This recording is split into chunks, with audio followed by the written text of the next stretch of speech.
3, 2, 1, podcast. This is, by the way, that's the name of our podcast. And you're welcome. I've forgotten his name. This fellow is called Mordecai Ogayo. Mordecai Ogayo. Yeah. Okay. Shall he introduce himself, or maybe I can give a bit of small background. Okay. Yeah, but he's one of those people who wears many hats. Okay. Yeah, so I knew him as a musician when I was doing music. I'm on a bit of a hiatus. So, but he still does. It's a very lengthy hiatus. So he plays a number of instruments. I met him when he was playing violin. Then he played bass for us. He's also played guitar for us, and he's also a producer, right? Yeah. Writer, like songwriter, or writer? Writer. Okay. Yeah. Both songwriting and like full literature. Yeah. Okay. Mordecai, has he misrepresented anything? You have the. I think I think he's pretty much covered it all. I am what you'd call a Renaissance man, a man of many interests. Yeah. So, like he's mentioned, I met him when we formed our first band, the Seeds of Natura, and at the time I was very new to like playing with musicians, with like bands and stuff. I'd played with an orchestra before in college and stuff. But then that was my foray into like actually playing with a small unit of like in a very close unit, I guess you can call it that, in a band setting. So I've evolved over time from being a violinist to a bassist to a guitarist, and right now I'm mostly working production, although I still have several bands that I'm affiliated with, including the Love Ammunition, which is a Ugandan metal band, and there's also Petrica, which is a local Kenyan-based, Nairobi-based grunge band. And I also have a day job as a writer. I do SEO for clients and businesses. You say you were in an orchestra in college. Which college was this? I was in Kenyatta University. There's an orchestra there? Yeah, they have a music department. It was kind of like not really an official orchestra. It was more like a bunch of musicians who like all have interest in like classical music. So we kind of like got together and started like playing like pieces from like different periods, from basically dating back from the 18th century, I guess, to the modern times. Okay. So I played with them for I think for about 2 or 3 years. Then I left college, obviously, afterwards. Then I haven't really been in that scene as much. Were you interested in classical music before you joined the orchestra, or? Yeah, actually, yes. I think my interest in music actually began with classical music, because I remember like as a child, like in my early years, I used to like listen to a lot of classical music from cartoons, from movies. I just got interested in that kind of sound. So when I got into my teens, I now started becoming more of an active listener of that kind of music. While my peers were listening to things like hip hop and whatever was popular at the time, I was listening to like very old like music from like 100, 200 years ago. Yeah. And is that where also you started playing instruments, or did you do that from childhood?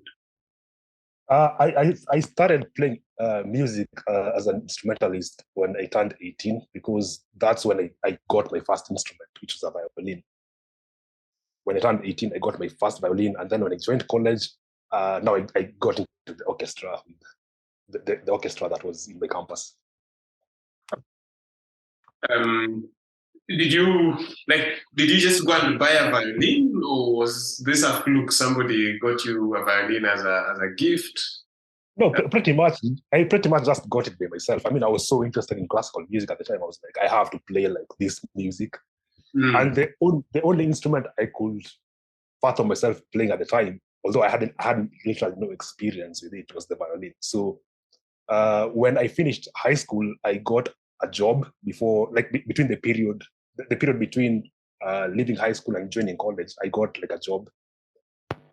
So with my salary, my first salary, actually went and got myself a violin.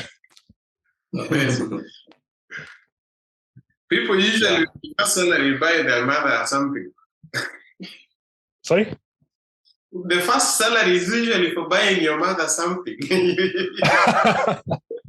I guess I'm a bit of an outlier in that sense. Like me, that's how I spent my first, and I think it was pretty worth it, because that was basically what catapulted me into like getting really into music, like as a performer, really.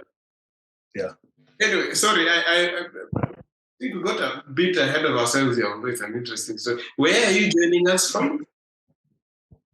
Right now, yes, I am in Nairobi, Kasarani area, actually. Okay. Yeah.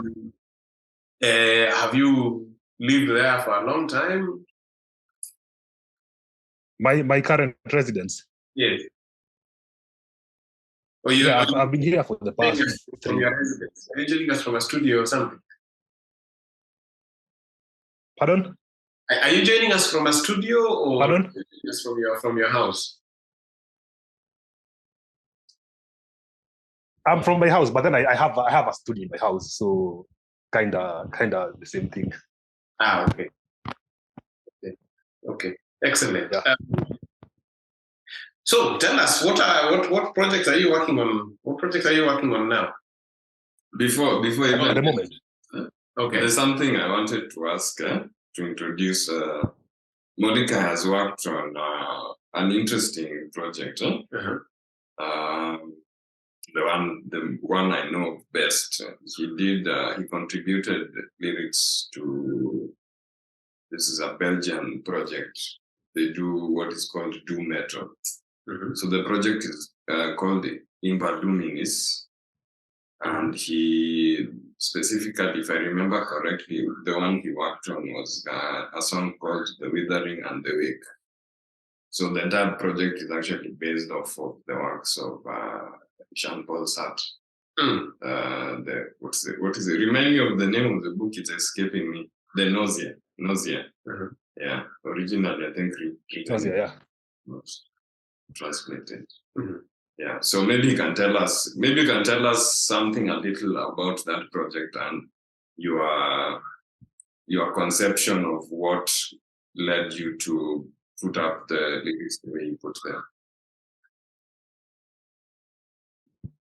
Okay, so with Illuminis, what basically happened is the guy, because it's basically at the time it was a one-person project. So he was basically thinking of putting out this album based on the book like Nausea by Jean-Paul Sartre, and he basically wanted it to be kind of like have like people collaboratively like giving their own interpretation of like what they think the book is about or how they understand it, people who have read the book. And I remember at the time I was very much into existential philosophy and that kind of thing. So I just randomly like hit him up like on his DMs, and I was like, I'd really like to write something for you. And he was like, go ahead. I really didn't think that it would really go anywhere. But then I just sat down, and I think I conceptualized the lyrics like in 40 minutes or something.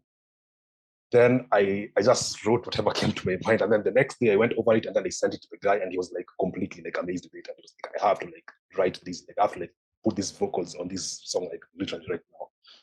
He had actually sent me like the music for the track, so that I could get an idea of the sound and the kind of work around that.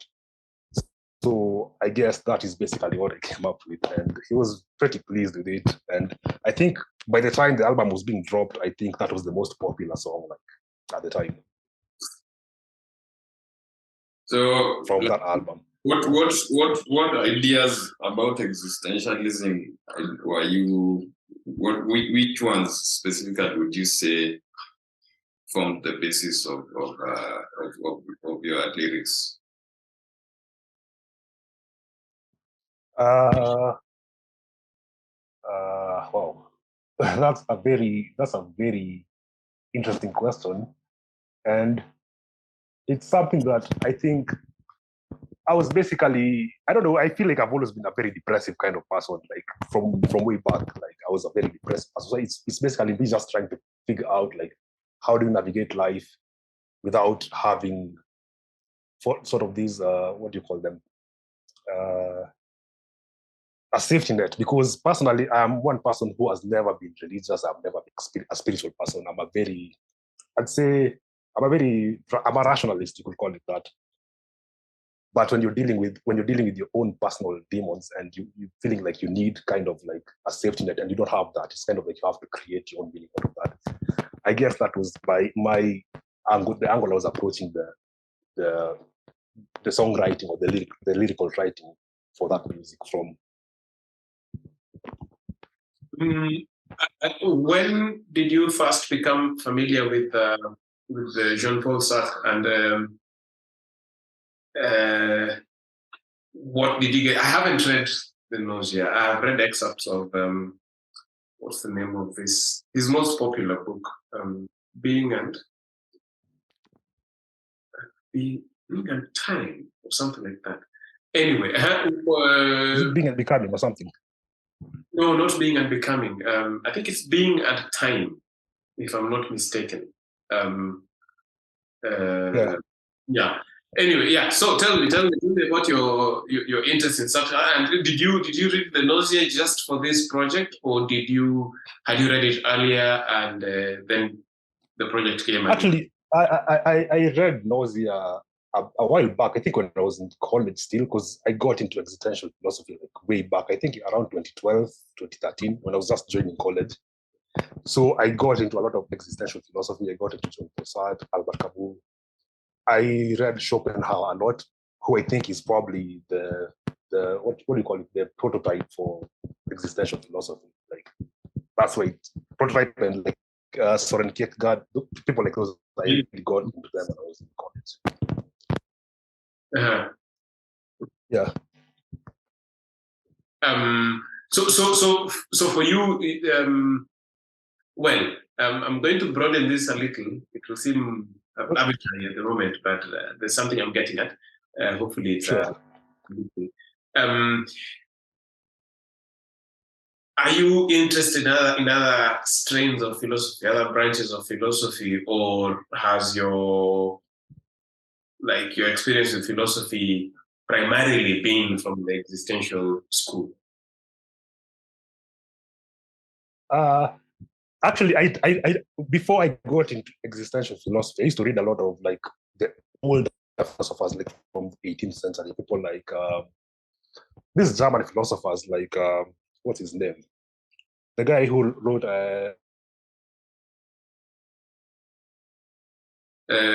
Feuerbach and Company, Nietzsche. Who? Are you thinking of Nietzsche? Yeah, Nietzsche is probably the philosopher I'd say has influenced me most in terms of my worldview, my general worldview about the world and how it works. I think Nietzsche is. I think there's a problem. I think the connection is breaking. Yeah. Is there a tree near your house that you can climb? Okay. Tree. Let me try to switch my position and see if you get it. Can you hear me now? Yes, we can hear you. Hey. Yeah. You guys hear me now? Absolutely. Yeah. Okay. Yeah. Oh, so I was saying like Nietzsche is probably the philosopher that has most influenced my worldview, like as a person myself. Because there's a lot of philosophers that I've read purely for purely out of curiosity or like just intrigue. But Nietzsche is one of those people whose philosophies I most resonate with. But before him, I'd read the German philosophers like Immanuel Kant and that kind of thing. But then I found their works to be quite difficult to like penetrate. They were very impenetrable for me. They tend to be very convoluted. Yeah. I guess you could say that. Because too dramatic. They require too much concentration. Yeah, and I guess I also got into them like when I was really young, so probably my mental faculties hadn't developed at the time where I was able to actually understand. No, it's not just you, eh? It's not just you. Most people don't understand the job. There's this fellow, arguably the best metaphysicist of the modern era. What's his name? The guy who was it Hannah Arendt's mentor? Who? The mentor of Hannah Arendt. I forget his name. This Nazi guy. God. Is it? Are you talking about Hegel? Oh. It's often said that Heidegger is impossible to translate. He wrote in German. But he said that Heidegger is impossible to translate even into German. Yeah, because he brings new words. The whole of his book is just new words. It's very long. Like some of his words are a sentence, a whole sentence with hyphens. so it's not just you. I've had trouble with them, and people who are way brighter than both of us. Yeah.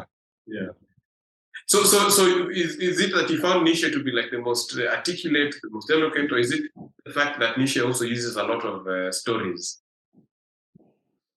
I think it's kind of a little bit of both. I think he's very articulate, and I think also, I feel like his philosophy draws a lot from his own life experiences. And I think that is something you can really resonate with. Same with someone like Schopenhauer. These are people who went through real things that really shaped their worldview. Like they went through.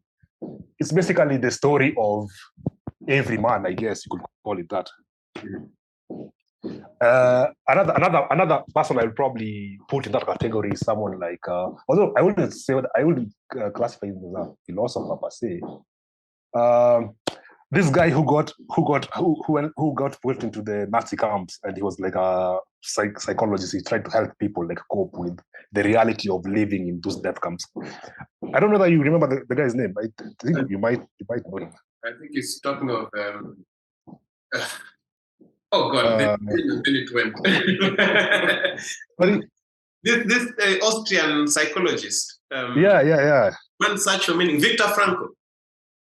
Yeah. Actually, Viktor Frankl. That's another one who I think has also shaped my worldview a lot. Yeah.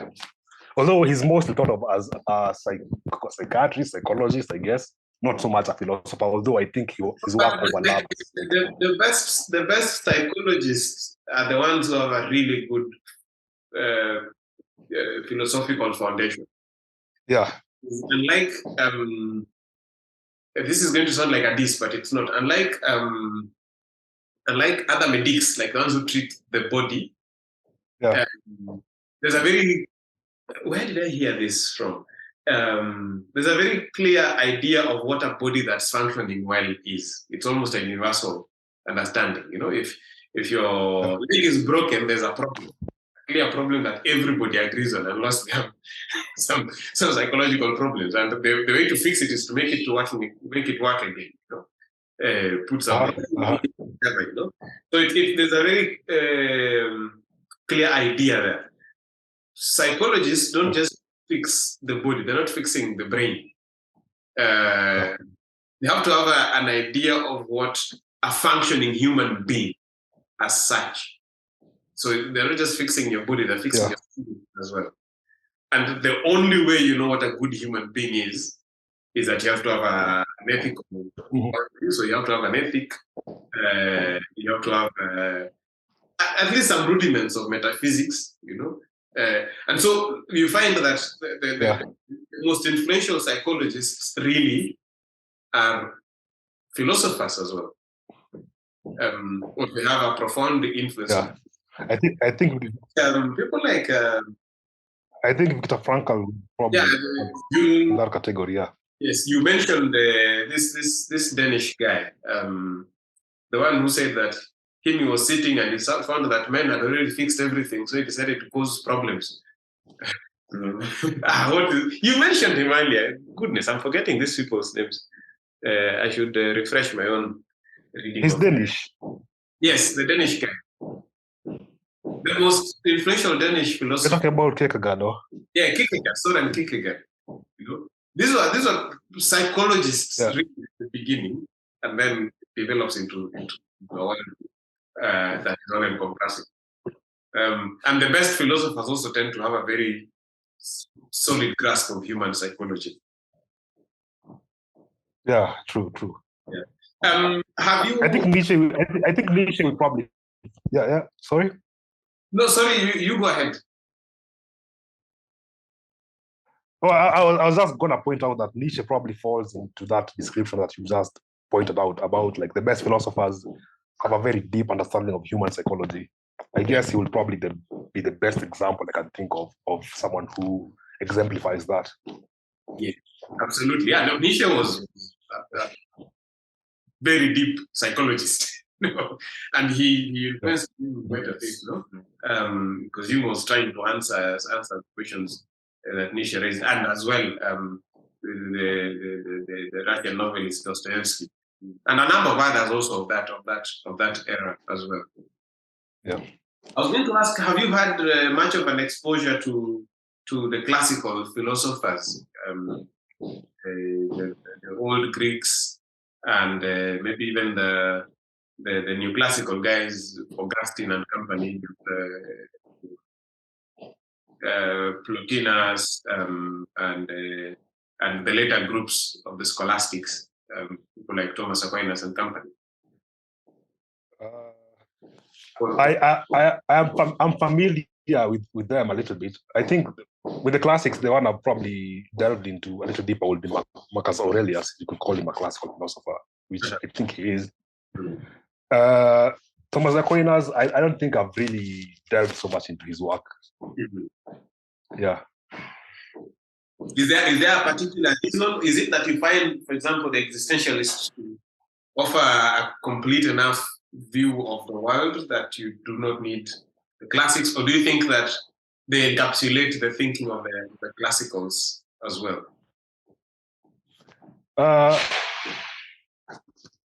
I think when I got into existential philosophy, I was kind of in that space in that period in my life where I was ready to actually receive that kind of knowledge. I guess that's probably why it resonated with me better than the older philosophers, like the older Greek philosophers and that sort of thing. Yeah. And like the real father of the existentialists. Yeah. Father, maybe grandfather or great grandfather is Descartes, the French guy. Sorry, who? René Descartes. Oh yeah. Because he's the one who really starts off the modern and contemporary philosophical movement. Yeah. And he shows up 500 years ago. Yeah. And I've often thought that this is just my personal opinion. Mm-hmm. If Descartes had read, you get the sense in reading his works that he didn't have a really good foundation in the classics, the classical philosophers. He had them, but he was grappling with questions that had, in a sense, already been answered and quite well, but he didn't know about it. And so he starts off this train, and then all these really brilliant guys come along, following mostly him, from Kant all the way to Heidegger, really. And they rebuilt the whole edifice of philosophy on these foundations. I mean, you end up having people like Immanuel Kant developing a metaphysics that's quite a lot like Plato, but from a Cartesian point of view rather than from a Platonic or any other classical foundation. But missing out on, because Descartes' gnoseology, Descartes, what the other term for gnoseology? Theory of knowledge. And is it gnoseology, theory of knowledge, like his idea of epistemology. Epistemology. Are you talking about epistemology? Yes, sir. His epistemology is radical skepticism. You know? He questions everything down to the one thing he cannot question, which is that he's faithful. And you see, that is quite compatible with the Platonic worldview, which is although it's not, because Plato ended up giving rise to Aristotle, and the whole other line developed there. So you have people like Kant coming up with the idea that there's such a thing as a noumenon that we cannot access in any way. So he infers its existence but cannot prove it. So he has to guess its presence. But that's because like his worldview is limited, I think, to the Cartesian methodology. You know? So these guys were like, most of them, nearly all of them, bloody brilliant. All of even Karl Marx, you know, even Karl Marx is quite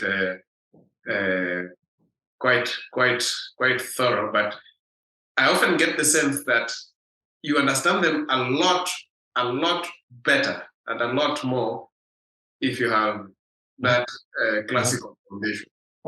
I don't know what you think about this. I don't know what India thinks about it as well. Anyway, I've thrown a lot of ideas there. I don't know if they're coherent. Sorry? I'm saying I've thrown a lot of ideas into the air here. Maybe you guys can pick them up. Yeah. or open up a whole new line if you want.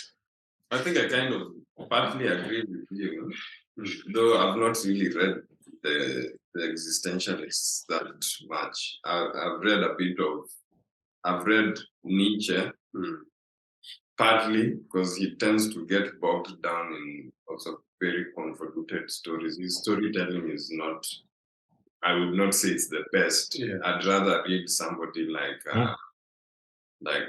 Dostoevsky, or somebody like, who I also consider to be some kind of philosopher, Jung, because he has a better understanding of literature than perhaps somebody like Nietzsche. For me, Nietzsche would come off like Hitler trying to do the classics, you know. Yeah. So I think for me, I'm more gravitating towards the older classical traditions. Yeah. Because I think I'm starting somewhere, but I prefer the less.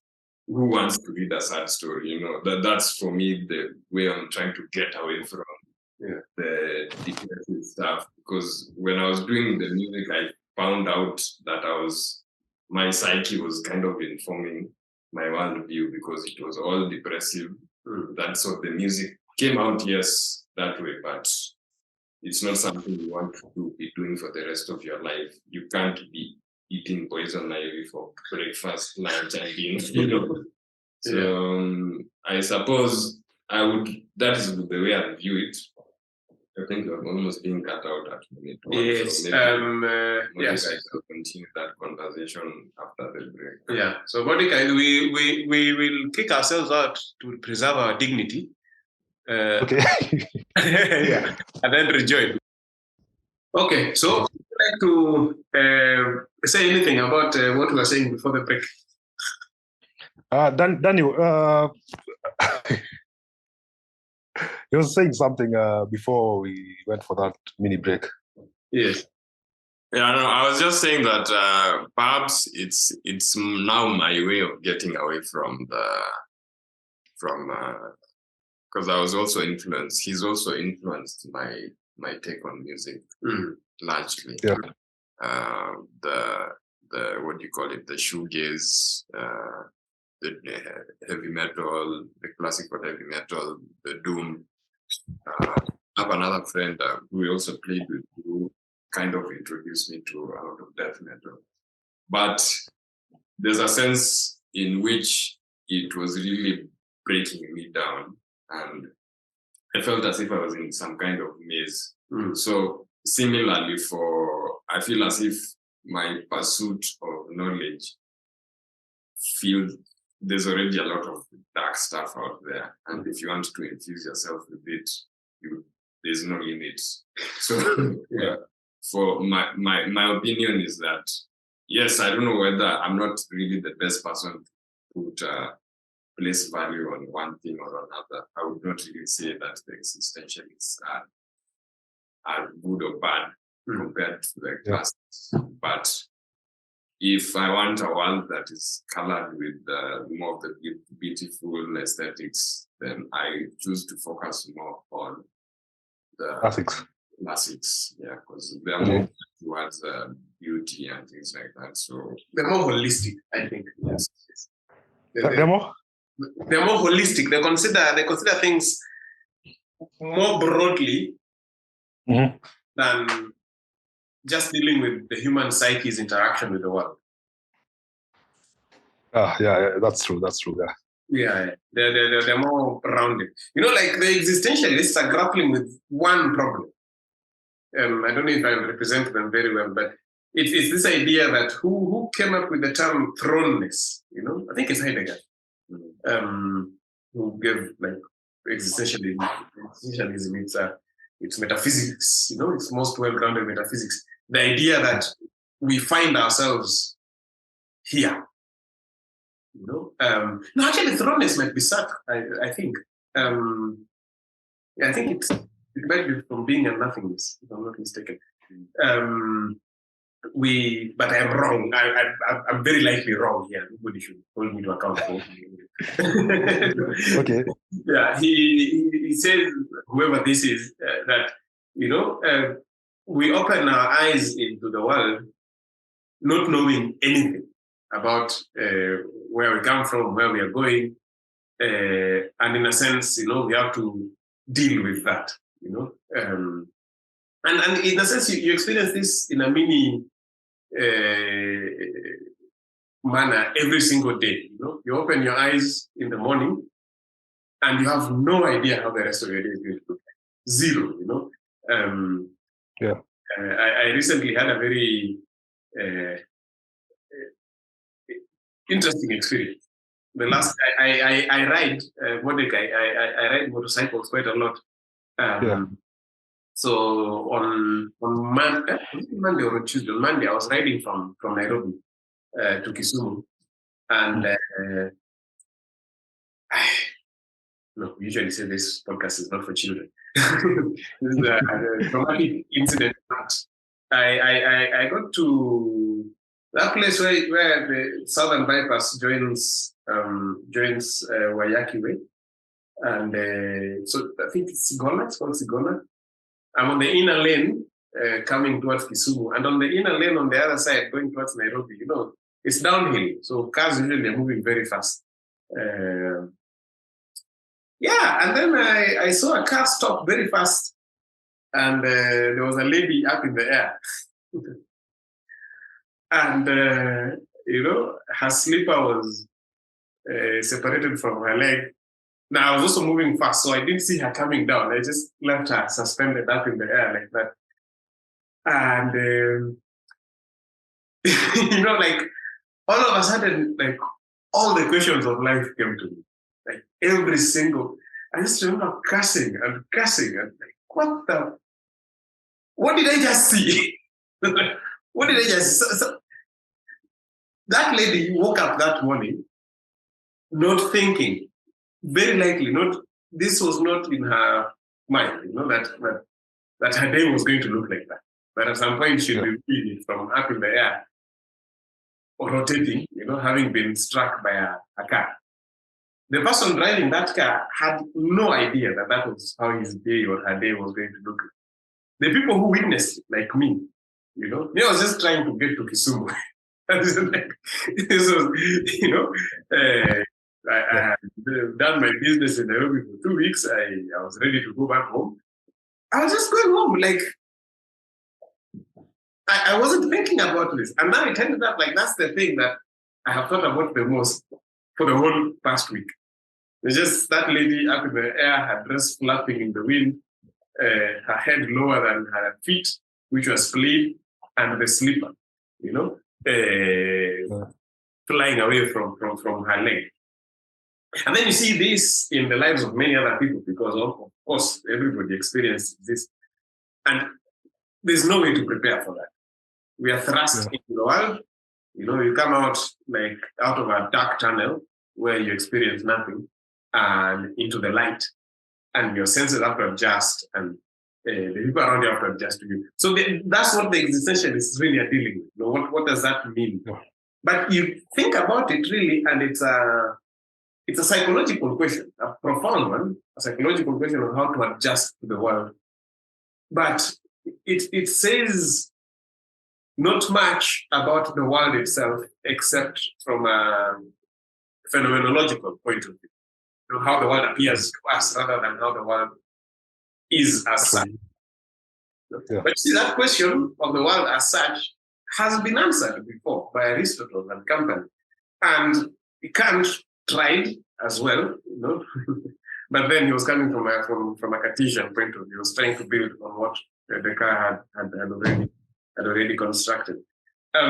So existentialism is a very profound, very deep school of thought. I don't think anybody who says a philosopher was stupid knows what they're talking about.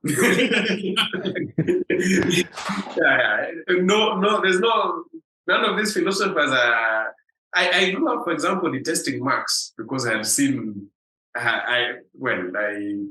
From what I had read about the Soviet Union, especially all the nasty things they did, like the Holodomor in Ukraine, where they just starved this guy, 30 million people. I remember reading traumatic stories in my childhood about how families would decide which child they would cook, how they would collect single grains of maize out in farms, the whole day just to fill up a little container.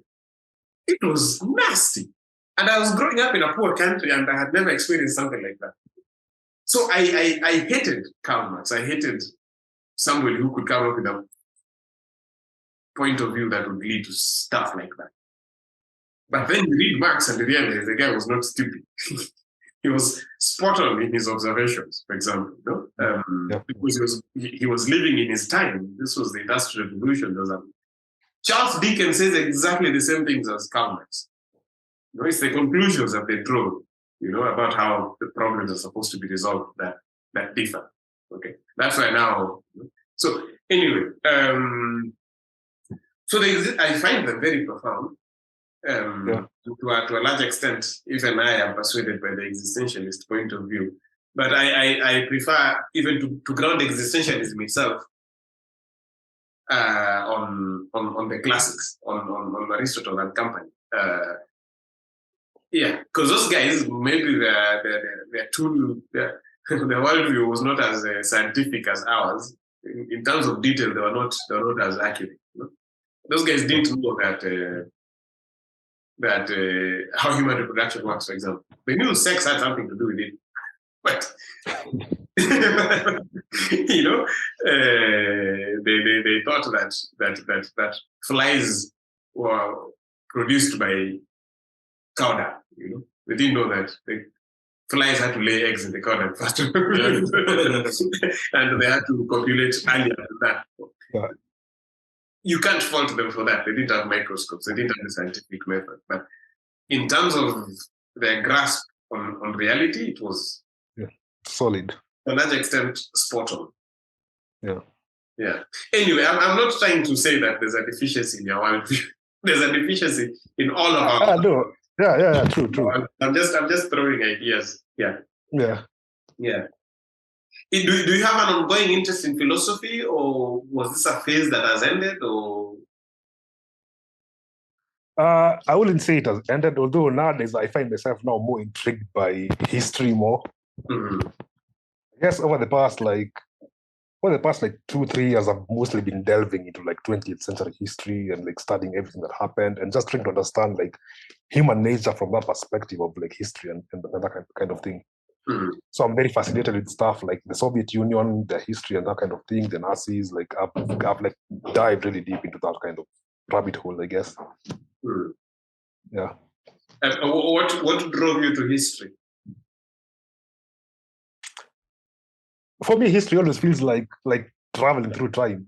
There's just that sense of, like, and the reason why I'm more interested by 20th century history is because a lot of it is very detailed in terms of how much of it has been recorded, Yeah. Because I mean, during the Soviet Union, the Soviet era, we had like cameras. So whatever they did in the Ukraine and all that kind of stuff, it's been like documented like by by videos. It's something you can see because before, like if you go back in history, it's sometimes very difficult to relate with those people because it's like, okay, they're just like stories on a book or like maybe illustrations on a page. But when you see like atrocities happen and they've been documented by cameras, and it's like, this will never happen in the world we live in today. But then you also realize these things didn't happen that long ago. It's like 60, 70 years ago when these things happen. There's a sense of, I always get this sense of, I feel lucky to be born in this time in a way. Yeah. But to be able to like look at it from this, you could call it a vantage point of sorts. Yeah.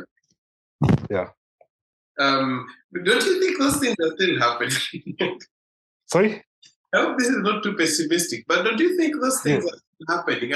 And that whenever we think of ourselves as either lucky or maybe even morally better, like when the Holocaust ended and there was this mantra, never again. Never again. Never again. And then like 40 years later in Rwanda, the world looked on while they killed 800,000 people with machetes. Yeah. I mean, there's always that question. There's always the question of do we ever learn as human beings? Because I don't think the Nazis was the last of it. I mean, after the Nazis, there was the Vietnam War, which was just as, I'd say, just as bad. Like a lot of people suffered during that time, and there's also a lot of other histories that are not very well documented. And North Korea still exists. Yeah. Like a whole country exists where people can't live. You can't even move freely within the country. Like to cross province borders, you need a pass. And it's one country. And the crazy thing is there's a giant neighbor to the side, which actually two giant neighbors who their citizens are more or less not free, like 100% free, but very free. Like Chinese people are reasonably free. They can leave the country. Are all over, they're tourists all over the place. They're sending their money. And yet they support this regime. This one regime with 20-something million. It's funny when you say that, and they are tourists. So the first thing I've always thought of Russian tourists are mercenary. Touring the world. No, but they're actually they have quite a large population who leave the country. Like almost all of them go on tourist visits outside the country. Many to Turkey, a lot to the Middle East. Many of them actually come here, Kenya and Tanzania. There's so many. I recently met a Russian. I was like, oh, Putin's boy is here. But they support that one country, and I don't know how they rationalize it in their consciences. But then you think about it, and before the Nazis started doing the really nasty shit, many sympathizers in the West. The father of John F. Kennedy